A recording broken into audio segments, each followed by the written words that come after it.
কুষ্টিয়া রাজবাড়ী মহাসড়কের খোকসা কুঠিপাড়ায় মাইক্রোবাসের ধাক্কায় 4 মাদ্রাসা শিক্ষার্থী নিহত হয়েছে। এই মুহূর্তে সদর হাসপাতালে আছেন সহকর্মী এস.এম. রাশেদ। সরাসরি চলে যাচ্ছি তার কাছে।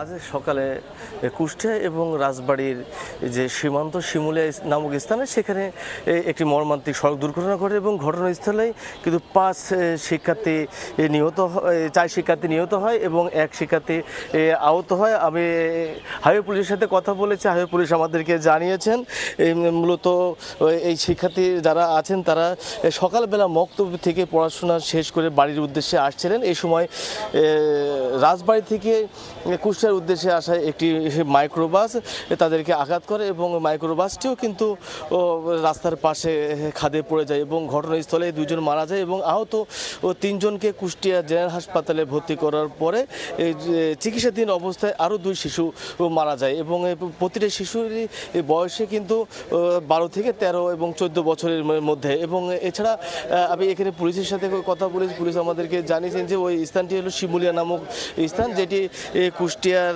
খোকসা উপজেলায় অবস্থিত এবং এটি শিমুলিয়া নামক স্থানটি কুষ্টিয়া এবং রাজবাড়ীর সীমান্ত। এবং এছাড়া কুষ্টিয়ার হাইওয়ে পুলিশ আমাদেরকে জানিয়েছেন যে এই দুর্ঘটনার কারণে ইতিমধ্যেই কিন্তু বাসটিকে আটক করা হয়েছে এবং ঘটনাস্থল থেকে পুলিশ কিন্তু পালিয়ে গিয়েছে বলে আমাদেরকে জানিয়েছেন।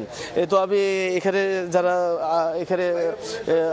নিহতদের যারা স্বজন আছে তাদের সাথে আমি কথা বলেছি। তারা আমাদেরকে জানিয়েছেন যে এই শিশুরা আসলে ভোরবেলায় কোরআন শরীফ পড়ার জন্য তারা মক্তবে গিয়েছিল এবং সেখান থেকে তারা আসার পথে এই দুর্ঘটনাটি ঘটে এবং তারা ভোর 5টার সময় কিন্তু তারা মক্তবে গিয়েছিল এবং তারা মক্তবে থেকে ফেরার পথে কুষ্টিয়া এবং রাজবাড়ী যে মহাসড়ক রয়েছে সেখানে তারা ঘটনাস্থলে 2 জন এবং হাসপাতালে চিকিৎসাধীন অবস্থায় 2 জন নিহত হয় এবং 1 জন গুরুতর আহত অবস্থায় কিন্তু এখনও রয়েছে কুষ্টিয়া জেনারেল হাসপাতালে। তো কুষ্টিয়ার 4 শিক্ষার্থীর মৃত্যু নিয়ে এই ছিল আমার কাছে সর্বশেষ।